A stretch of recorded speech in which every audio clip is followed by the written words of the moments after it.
Hello everyone, आज हम पढ़ने वाले हैं क्लास 6 की टेक्स्ट बुक का चैप्टर नंबर 3। साइंस का चैप्टर नंबर 3 पढ़ने वाले हैं हम। और इसके पहले का मैंने पढ़ा दिया था आपको। अब हम इसका पार्ट 2 देख रहे हैं। ठीक है, तो चलिए स्टार्ट करते हैं। How to test different components of food. हम डिफरेंट कंपोनेंट्स ऑफ फूड को कैसे टेस्ट करें कि किस फूड के अंदर ये कंपोनेंट है या नहीं।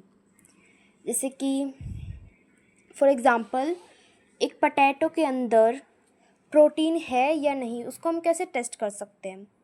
तो आगे पढ़ते हैं। Let us find out which nutrients are present in various food items.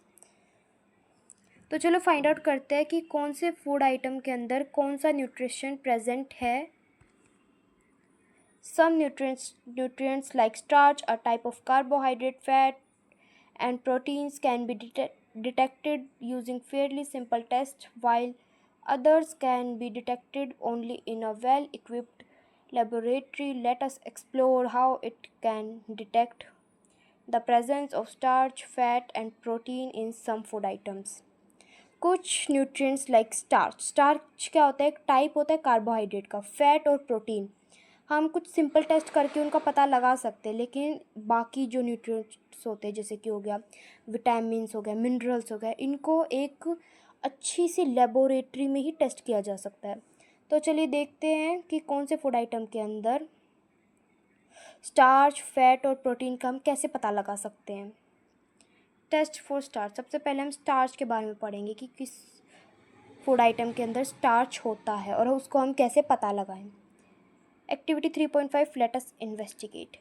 Take a small quantity of the food items such as a slice of potato, cucumber, bread, some boiled eggs, boiled gram, crushed peanuts, oil, butter, and crushed coconut.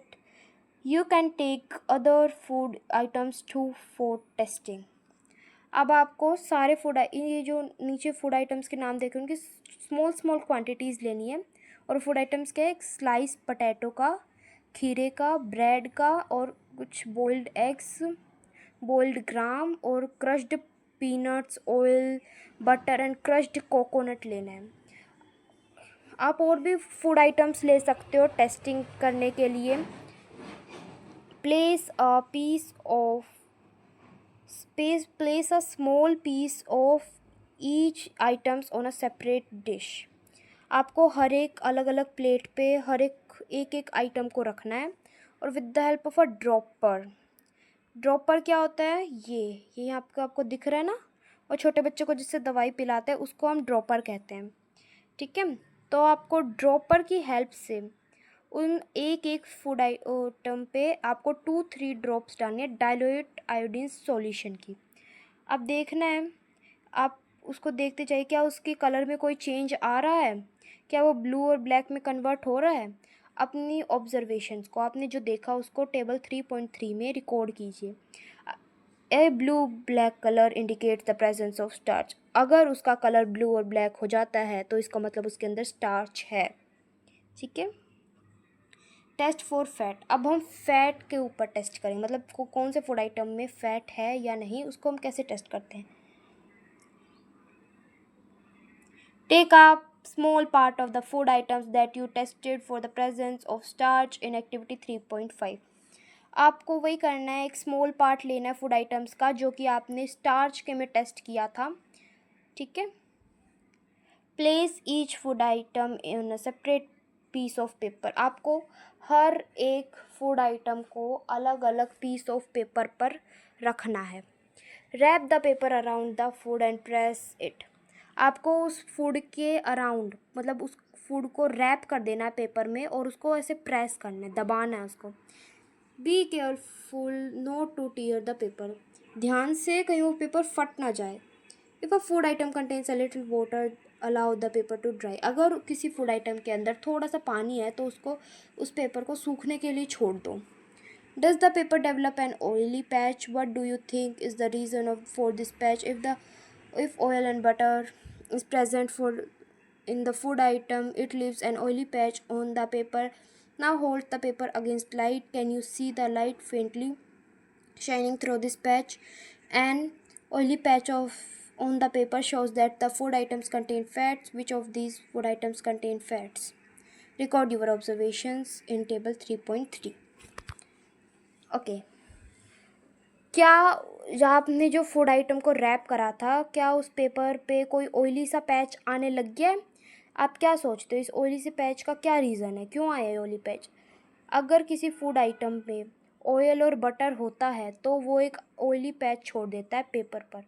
अब उस paper को light के against, light के सामने, बिल्कुल सामने रख के देखो, क्या आपको लाइट है वो उस पेपर के बिल्कुल आर पार जाती हुई दिख रही है, बिल्कुल शाइनिंग सी लग रही है? आपको एक करके देखना, ठीक है। And oily patch on the paper shows that the food items contain fats. और जो ऑयली पेपर है, ऑयली पैच है उस पेपर पर, वो आपको क्या इंडिकेट करता है कि उस फूड आइटम के अंदर फैट है। तो अब आपको टेबल 3.3 में कह रहे हैं, यस, इस टेबल में कह रहे हैं कि इसको फिल करो और बताओ किस फूड आइटम के अंदर फैट है, किसके अंदर स्टार्च है। अभी हम प्रोटीन का पढ़ेंगे तो उसका भी लिखना है, ठीक है। स्टार्च के लिए यस, नो, ठीक है, इस तरीके से करना है। नाउ अब हम करेंगे test for protein. Activity 3.7 let us investigate. चलो देखते हैं। This activity may be demonstrated by the teacher. ये एक्टिविटी आपको टीचर्स की प्रेजेंस में करनी है। Take the food items tested in previous activities. और जो आपने पहले की एक्टिविटी में जो भी फूड आइटम्स के ऊपर टेस्ट करा था वही ले लो। मेक अ पेस्ट और powder of the food item using pastel और एंड मोटर। आपको क्या करना है, उसका उन फूड आइटम्स का तो पेस्ट बना लेना है या पाउडर बना देना है। और जैसे कि पोटैटो का आप पेस्ट, पाउडर तो नहीं बना पाओगे, उसका पेस्ट बनेगा, ठीक है। उस पेस्ट बनाना है, उनका पेस्ट या पाउडर बना सकते हैं, ठीक है, यूजिंग पेस्टल एंड मोटर। अब ये क्या होता है पेस्टल एंड मोटर? वो घर पे जिसको चटनी नहीं बनाते, ऐसे कूटते हैं, उसको हम पेस्टल और मोटर कहते हैं, ठीक है। Now put about half teaspoon of each food item in a separate clean test tube. और आपको हर एक फूड आइटम को अलग अलग छोटा सा टीस्पून, मतलब छोटी सी चम्मच, उस अलग अलग टेस्ट ट्यूब में डालनी है। अब यहाँ पे देखो आपको प्रीकॉशंस दे रखे हैं, ये देखो। अब ये क्या बता रहे हैं आपको, these chemicals are harmful and need to be handled with care. Do not touch any of these chemicals unless asked to do so. आप ये केमिकल्स, आपने ऊपर भी आपने केमिकल से करा था एक्सपेरिमेंट, पीछे भी आपने केमिकल से करा था, तो आपको इन केमिकल्स, ये बहुत ज़्यादा हार्मफुल होता है, आपको इनको केयर से, मतलब बहुत संभाल के यूज़ करना चाहिए, ठीक है। If any chemicals get spilled on your body immediately wash the affected area with water. अगर कोई भी केमिकल आपकी बॉडी पे गिर जाता है तो उसको बिल्कुल तुरंत उसको पानी से धो। Do not put off any of these chemicals into your mouth और ट्राई टू स्मेल देम। आपको किसी भी केमिकल को अपने माउथ में नहीं देना है, ना उनको सूंघना है, ठीक है। ये वार्निंग का साइन दिख रहा है आपको, ये क्या इंडिकेट कर रहा है कि ये सब काम नहीं करने हैं। अब अगला है add 2-3 teaspoons of water to each test tube and shake them well. आपको 2 से 3 चम्मच पानी उस टेस्ट ट्यूब में डालना है और उसको अच्छे से हिलाना है। Add 2 drops of copper sulfate solution to each test tube using a dropper। आपको फिर से एक ड्रॉपर यूज़ करके उस टेस्ट ट्यूब में क्या डालना है, कॉपर सल्फेट सॉल्यूशन, ठीक है। Now take another dropper and add 10 drops of caustic soda solution to each test tube. अब आपको क्या करना है, 10 ड्रॉप्स डालनी है कॉस्टिक सोडा सॉल्यूशन की हर एक टेस्ट ट्यूब में। Shake well and leave the test tubes undisturbed for a few minutes. आपको उसको अच्छे से हिलाना है और उसको कुछ मिनट्स के लिए ऐसे ही छोड़ देना है। What did you observe? Did the content of some test tubes turn violet? This violet color indicates the presence of proteins in the food item. Write your observations in table 3.3। आपने क्या उसमें देखा, आपने क्या देखा उसमें? टेस्ट ट्यूब का जो कलर है क्या वो वॉयलेंट हो रहा है? अगर वो उसका टेस्ट कलर वॉयलेंट हो रहा है, तो इसका मतलब उस फूड आइटम के अंदर प्रोटीन है। What conclusion can you draw from table 3.3? Which food items show the presence of more than one nutrient? Which food items show the presence of both proteins and fats? Peanuts show the presence of both proteins and fats. This indicates that any food which we eat may contain multiple nutrients. Is there a food item that lacks any of these nutrients? Which of these foods do you consume daily? Try to find out other foods that are good sources of starch, fats and proteins. अब इसमें क्या बोला है, अब सारा table 3.3 का है। कौन सा फूड आइटम्स आपको एक से ज़्यादा, मतलब किस फूड आइटम में एक से ज़्यादा न्यूट्रिशंस अवेलेबल है। अब इसमें पीनट का एग्जांपल दिया कि पीनट के अंदर प्रोटीन भी होता है और फैट भी होता है। ये आपको क्या इंडिकेट करता है कि एक फूड आइटम के अंदर एक से ज़्यादा न्यूट्रिशंस हो सकते हैं। अब which of these food do you consume daily. अब आप इन सब में से कौन सा फूड आप रोज़ खाते हो। आपको ऐसे, अब आपको कुछ फूड्स के ऐसे नाम ढूंढने हैं जो कि गुड सोर्सेज हैं स्टार्च के, फैट के और प्रोटीन के। ठीक है, अब ये है टेबल 3.3। अब आप जब ये टेस्ट करोगे तभी आपको पता चलेगा। वैसे मैं आपको इसको एनसीईआरटी सॉल्यूशन में करवा दूंगी। ठीक है, अब है बैलेंस डाइट। बैलेंस डाइट मतलब जो इक्वल अमाउंट में हम खाना खाते हैं, मतलब अच्छे सारा न्यूट्रिशंस होता है उस खाने में, रिक्वायर्ड अमाउंट न्यूट्रिशन होता है, ना ज़्यादा न्यूट्रिएंट होता है ना कम न्यूट्रिएंट होता है। हम ना ज़्यादा अमाउंट में खाते हैं ना कम अमाउंट में खाते हैं, वो होती है बैलेंस डाइट। ठीक है, are nutritional requirements the same for everyone. Do you and your grand parents need the same type or the same amount of nutrients requirements of the type and amount of nutrients in a diet may vary according to age, gender, physical activity, health status, lifestyle and so on। क्या हर एक person को, आपको या आपकी दादी को same amount के nutrition चाहिए, आप और आपकी दादी सेम अमाउंट का खाना खा सकते हैं? नहीं खा सकते ना। अगर रिक्वायरमेंट्स ऑफ फूड की ज़रूरत किस हमारी डाइट में किस तरीके के न्यूट्रिएंट्स होने चाहिए, कितने न्यूट्रिएंट्स होने चाहिए, वो हमारी एज के ऊपर डिपेंड करता है, जेंडर के ऊपर कि आप मेल हो फीमेल हो, फिज़िकल एक्टिविटी कि आप कितना भागते हो दौड़ते हो, कितनी आपकी फ़िज़िकल एक्टिविटी है उसके ऊपर, और आपका कैसा हेल्थ स्टेटस है, आप बीमार हो या ठीक हो, उस तरीके से लाइफस्टाइल आपकी कैसी है, और भी बहुत कुछ। अब है activity 3.8। Late us find out. You have listed food consumed by you during the week in activity 3.1। आपने एक हफ्ते में आपने जितना भी खाना खाया था वो आपने एक्टिविटी 3.1 में लिखा था। अब check whether your food contains all the nutrients and other essential components necessary for growth and development. If not, check which nutrients or other food components need to be added. अब आपको check करना है कि आप जो खाना खाते हो क्या उसके अंदर सारे न्यूट्रिएंट्स हैं और अदर एसेंशियल कंपोनेंट्स नेसेसरी, और आपके खाने के अंदर वो सारे कंपोनेंट्स हैं जो कि आपकी ग्रोथ और डेवलपमेंट में बहुत ज़्यादा ज़रूरी होते हैं। अगर नहीं तो चेक करो कि कौन से न्यूट्रिएंट्स नहीं है और उस न्यूट्रिएंट्स को, उस फूड कंपोनेंट को अपनी डाइट में ऐड करो। A diet that has all essential nutrients, roughage and water in the right amount of for proper growth and development of the body is known as the balanced diet. एक ऐसी diet जिसके अंदर सारे essential nutrients हो, roughage भी हो, water भी हो और इक्वल अमाउंट में हो आपकी बॉडी के ग्रोथ के लिए और डेवलपमेंट के लिए, उसको हम कहते हैं balanced diet. Very important. What changes would you make in your diet to make it a balanced diet.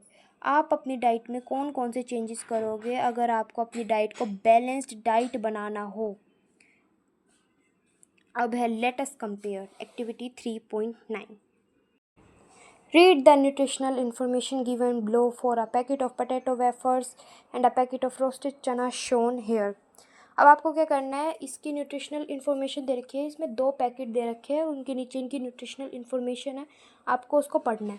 Potato vapours मतलब आपके जो चिप्स होते हैं वो, रोस्टेड चना। ठीक है, अब ये देखिए एनर्जी कितनी है, कैलोरीज इसमें 536 कैलोरीज हैं और इसमें 355, फैट्स है 350 ग्राम, और इसमें 6.26 ग्राम कार्बोहाइड्रेट्स, प्रोटीन्स, डाइटरी फाइबर्स और ये सब कुछ यहाँ पे दे रखा है, आप देख लीजिए। Based on the nutritional information on the food packets given above, which food would you choose और Y.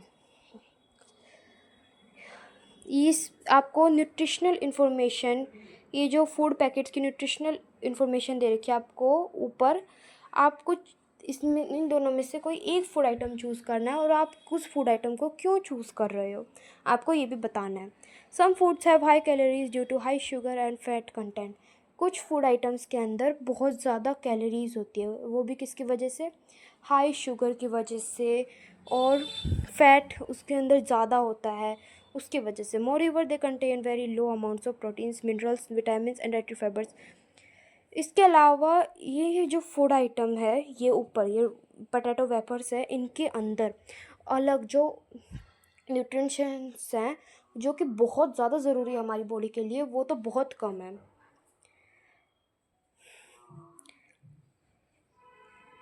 These foods are called junk foods और इन्हीं फूड्स को हम जंक फूड्स कहते हैं। These foods include potato wafers, candy bars and carbonated drinks। और ये food कौन कौन से होते हैं, तो पोटैटो वेफर्स, चिप्स वगैरह, और कैंडी बार्स मतलब टॉफ़ी हो गई आपकी, चॉकलेट वगैरह वो, और पेप्सी ड्रिंक, कोई भी सोडा ड्रिंक, वो सब कार्बोनेटेड ड्रिंक्स होती हैं। Consuming these foods frequently is not good as these are not healthy for our body. They make a person obese. Such a person may suffer from several health problems. जो भी बंदा अगर इन खानों को खाता है तो वो बिल्कुल भी हेल्दी नहीं रह पाएगा, क्योंकि ये जो फूड होते हैं ये हमारी बॉडी के लिए बिल्कुल भी अच्छे नहीं होते हैं। इनसे हमें बहुत सारी बीमारियां हो जाती हैं। You should always remember Dr. Poshita's statement that health is the ultimate wealth। और आपको हमेशा याद रखना है कि डॉक्टर पोशिता ने क्या कहा था, हेल्थ हमारी अल्टीमेट वेल्थ है। We should take care of our body to stay healthy. हमें अपनी बॉडी की हमेशा देखभाल करनी चाहिए ताकि हम स्वस्थ रहें। Eating a balance diet, avoiding junk food contributes towards a healthy body.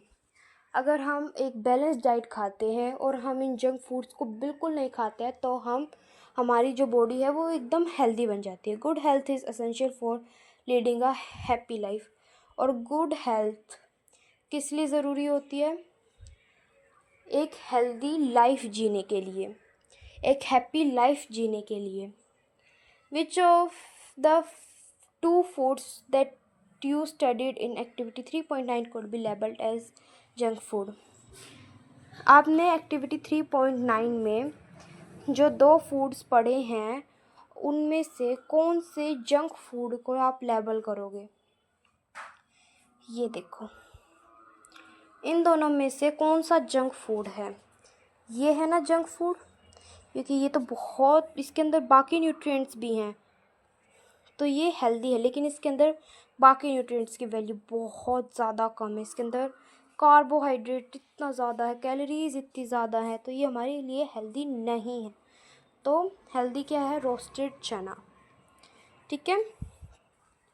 अब मिलेट्स, न्यूट्रिशन रिच सीरियल्स, इनको हम कहते हैं ऐसे अनाज जिनके अंदर भरपूर न्यूट्रिशन है। तो चले पढ़ते हैं। You may have heard of जवार, बाजरा, रागी एंड सांवा। आपने जवार, बाजरे और रागी और सांवा के बारे में ज़रूर सुना होगा। ये नेटिव क्रॉप्स है इंडिया की। These can be easily cultivated in different climatic conditions। ये अलग अलग क्लाइमेटिक कंडीशन में भी ग्रो हो जाती है। ये जो क्रॉप्स हैं ये बहुत ज़्यादा न्यूट्रिशन रिच है, इनके अंदर इतना ज़्यादा न्यूट्रिशंस है, और इन क्रॉप्स को हम मिलेट्स कहते हैं। क्या आपने कभी फूड आइटम्स मेड फ्रॉम, क्या आपने कभी ऐसे फूड आइटम्स के बारे में सुना है जो कि मिलेट से बने हैं। मिलेट्स एक स्मॉल साइज ग्रेन्स हैं जो कि बहुत ज़्यादा कॉमन है इंडियन डाइट में। बहुत पहले इसके लोग है ना, ये इसको खाते थे मिलेट्स को। They have regained popularity due to numerous health benefits. और इनकी जो पॉपुलैरिटी ना वो अब तो बहुत ज़्यादा बढ़ गई है, क्योंकि इनके जो हेल्थ बेनिफिट्स है वो इतने सारे हैं। और ये बहुत अच्छे सोर्स हैं। इनके अंदर विटामिन्स, मिनरल्स और मिनरल्स जैसे कि आयरन हो गया, कैल्शियम हो गया और डाइटरी फाइबर भी है। इस वजह से इनका इनको हम कहते हैं न्यूट्रियल सीरियल्स, मतलब न्यूट्रिशन से भरे हुए अनाज। They contribute significantly to a balance diet required for the normally functioning for our body. और ये हमें एक बैलेंस्ड डाइट प्रोवाइड करते हैं जो कि हमारी बॉडी के नॉर्मल फंक्शंस के लिए बहुत ज़्यादा इम्पोर्टेंट है। Food miles from farm to our plate. How does food reach from a farm to our plate? जो खाना है वो फार्म से हमारी प्लेट तक कैसे आता है? देखो, जैसे कि पहले जो गेहूं है वो फार्मर्स अपने खेत में उगाते हैं, फिर वो कैसे चल के हमारे घर पे उसकी रोटी बनती है वो अब हम देखेंगे, ठीक है। तो what are the steps involve in this process? इस प्रोसेस में कौन कौन से स्टेप्स हैं? Who are the people involve in this process? और कौन कौन से पीपल इस प्रोसेस में इन्वॉल्व हैं? Do you know how much time and effort is required to get the wheat flour once seed grains germinate in the farm? क्या आपको पता है कि इस प्रोसेस में कितना ज़्यादा टाइम और एफर्ट लगता है? Let us look at figure 3.10 to understand the entire process of making the chapati that we eat. अब आपको फिगर 3.10 पे देखना है और समझने की कोशिश करनी है कि कैसे हम चपाती को बनाते हैं, कैसे हम उसको खाते तो इजी है, लेकिन उसके बनने का पूरा प्रोसेस क्या है, आज हम उसको देखेंगे। तो देखो, पहले फार्मर्स क्या है, उन्होंने गेहूं को उगाया, फिर उसकी कटाई करी और उसमें से जो गंदी चीज़ें हैं, जैसे कि उनके अंदर एक तो गेहूं का ऊपर और नीचे वाला पार्ट है, तो उनको अलग किया, फिर उनसे गंदगी हटाई और देन उन ग्रेन्स को स्टोर किया, फिर उनको ग्राइंड किया और उनको पैक करके शॉप पे लेके गए, किसी भी मार्केट पे। फिर हम उसको घर पे लेके आए, उस आटे को गूंदा और उसकी चपाती बनाई। इस तरीके से जो चपाती है वो हमारी प्लेट पे आ पाती है, ठीक है। तो ये इम्पोर्टेंट है, इतना इम्पोर्टेंट नहीं है, मतलब ठीक है, इसको आप याद कर सकते हो। ऐसे ये पेपर के पॉइंट ऑफ व्यू से आ भी सकता है और नहीं भी आ सकता। The entire distance travelled by a bag of wheat or any other food item from the producer to the customer is known as food miles. एक बैग ऑफ व्हीट है या फिर और कोई भी फूड आइटम जो कि उसको बनाता है, वो क्या होता है? प्रोड्यूसर। जो उस खाने को बनाता है वो प्रोड्यूसर, और कंज्यूमर क्या है? हम कंज्यूम कर रहे हैं, हम उसको ला रहे हैं, तो हमें कंज्यूमर। तो प्रोड्यूसर से कंज्यूमर आने में जितना भी उसको डिस्टेंस लगता है उस फूड आइटम को, उसको हम कहते हैं food miles. Reducing food miles is important because it helps to cut down the cost and pollution during its transport. अगर फूड माइल्स कम होना बहुत ज़्यादा ज़रूरी है, क्योंकि ये क्या है, उस खाने की कॉस्ट को, उस खाने के दाम को कम कर देता है और उस ट्रांसपोर्ट में जितना भी पोल्यूशन हुआ है उसको भी कम करता है। It help support local farmers, और ये लोकल फार्मर्स को भी सपोर्ट करता है। जैसे कि ये जो फार्मर है, अगर ये वीट ग्रोन करे और सीधा जाके मार्केट में बेचे, तो हम उसको खरीदेंगे और फिर उसको हम ही खुद उसको चक्की से उसको पिसवाएंगे और फिर उसका आटा गूंद के उसको खा जाएंगे। तो प्रोड्यूसर कौन हुआ? फार्मर। और उसको हमने डायरेक्ट कंज्यूम किया, तो हम क्या हुए? कंज्यूमर।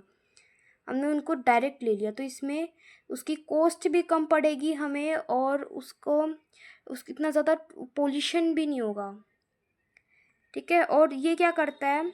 ये हमारे फूड को फ्रेश और हेल्दी भी रखता है। अब है लास्ट पैराग्राफ।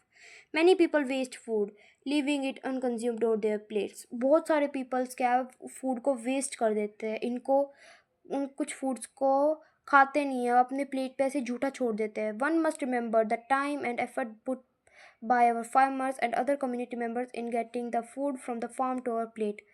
एक बात हमेशा याद रखनी है कि जो टाइम और एफर्ट फार्मर्स और अदर कम्युनिटी मेंबर्स उस फूड को हमारे फार्म से लेकर, खेत से लेकर हमारी प्लेट में लाने में करते हैं, उसको भुलाया नहीं जा सकता। We must take only as much food as we can consume.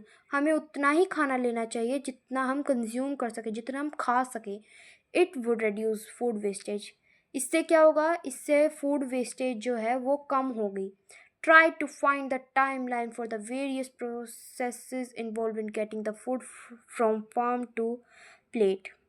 अब आपको और भी टाइम लाइन, मतलब ये तो सिर्फ वीट का एग्जांपल दिया, अब आपको और भी फूड को करना है जो अलग अलग प्रोसेस से हमारे प्लेट तक आता है। ठीक है।